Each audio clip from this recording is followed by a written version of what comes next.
In the book, Rich Dad, Poor Dad, Robert Kiyosaki defines asset as anything that puts money in your pocket.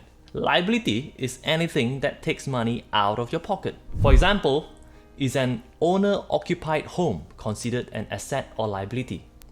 Since it is taking money out of your pocket, Robert says it is a liability.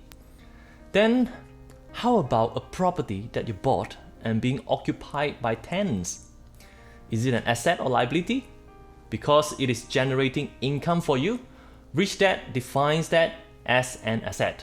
For many years, I blindly followed that definition until one day when my good friend Peter Lim pointed out a misconception.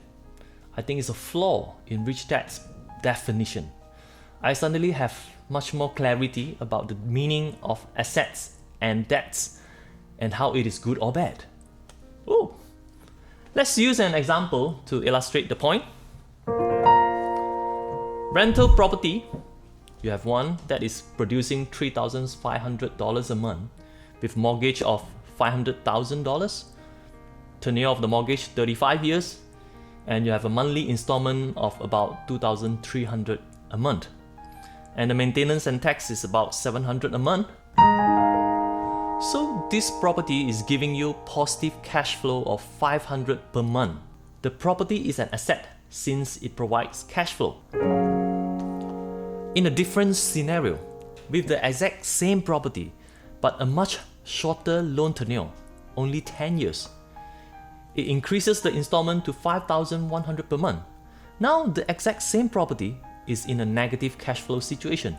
You're bleeding money, negative cash flow of $2,300 per month. Okay, if liability is something that takes money out of your pocket, this exact same property has just become a liability. But fundamentally, nothing changes on the property. The only difference is how we finance the purchase.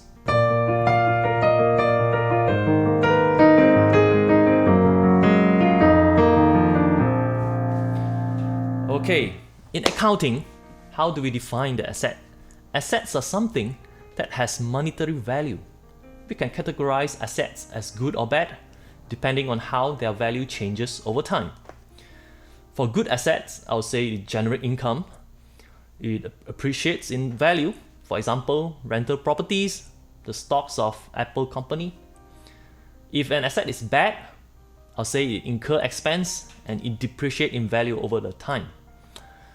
Example, cars, gaming consoles, and even iPhone. Before we move on to define good debts versus bad debts, here is a disclaimer. The idea I share here is unconventional and might contradict what you believe. Please don't follow blindly and don't hold us accountable for your actions.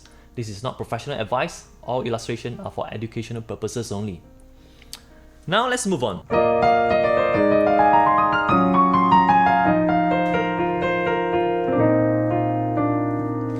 Okay, defining debts. In accounting, debt is money owed, and we usually need to pay a specific interest rate for borrowing that money. For debts, I categorize it as good debts having low interest, bad debts having high interest. You might ask, how low is low and how high is considered high, right? The benchmark should be the return rate you can conservatively get elsewhere. If you have a big chunk of your money in fixed deposit earning less than 2% a year, any interest rate higher than that is high in your standard. As for me, I'm a long-term investor in stocks and properties, expecting an average double-digit annualized return over the long time horizon, so my standard of the interest rate that I can stomach is a little higher.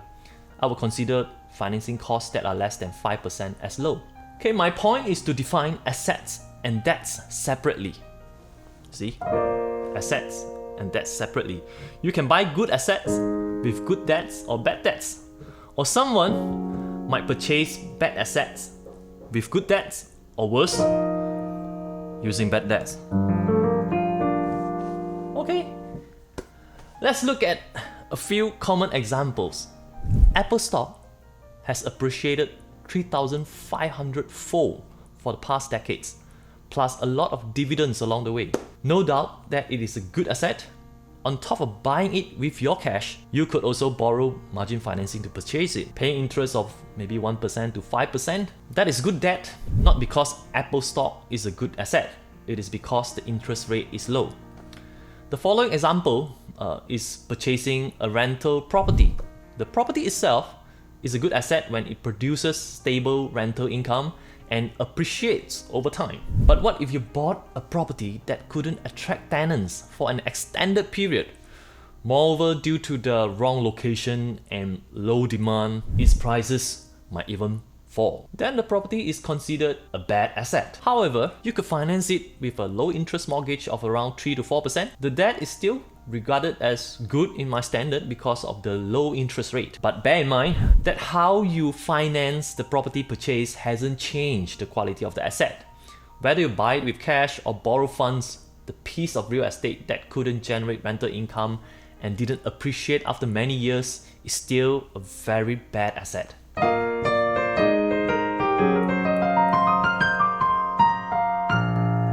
One more example. I purchased an iPhone with a 24-month installment plan, financed with my Apple Card, without interest. You know, a smartphone is a bad asset since it will lose its value roughly 50% after 2 years. But my debt incur is good because there is zero interest. There's no cost of financing at all. So in conclusion, I absolutely agree with my friend Peter Lim, who brought this idea to my attention. We should look at assets and debts separately. Whether an asset is good or bad depends on the asset's quality. Will it have good potential to appreciate and churn out income for you non-stop?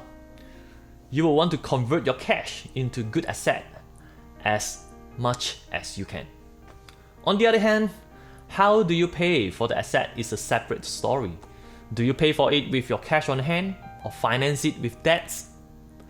That is good when the interest rate is low in your standard. That is terrible when the financing cost easily beats the return rate you can command elsewhere. For example, credit card debt is disastrous because the interest rate could be 18% or more. To accumulate wealth effectively, acquire more good assets and don't shy away from using good debts to do so. Thanks for watching. You can take part in the Money Smart book giveaway contest. To participate, please post in the comment sharing one of your debts based on the idea in this video. Do you think the asset you acquire is good or bad? And the debt, is it good or bad? Hear from you soon. Don't miss the freebies I put up in the description. If you want to learn more about our financial literacy program, make sure you check out the link in the description. I'm KCLau, a financial educator, author, and trainer. Be smarter with money.